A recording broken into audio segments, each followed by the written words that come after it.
How to disable Indeed profile. Hi everyone, this is Alana from Create, Login and Delete. Let's jump right into the video. First of all, you want to open the Indeed app on your device. If you do not have this application, you can get it from Play Store or App Store. Once you open it, you first want to log into your account. You can do that by entering your email ID and password. Once you have logged into your account, if you want to disable the Indeed profile for some reason, I'm going to show you the step-by-step guide. The first step is to tap on the three lines at the top right corner of your screen.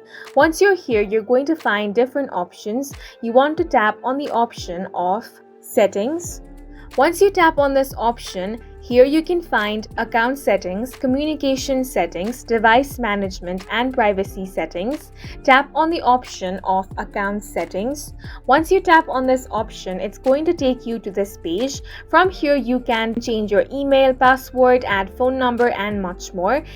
If you want to disable your Indeed profile, you will have to close your account. Here you have the option of Close My Account. Tap on this option. Once you tap on it, you will have to tell them the reason why you're choosing to close your account.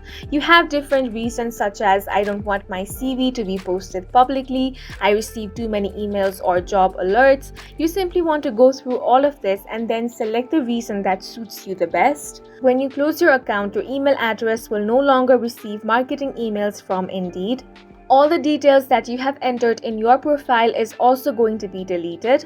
If you want that, tap on the Close My Account option. Once you tap on this option, Indeed is going to process your request and then disable your Indeed profile. And that's it for this video. If you have any questions or confusions, do leave them on the comment section. And don't forget to hit the like button and subscribe for more helpful tutorials.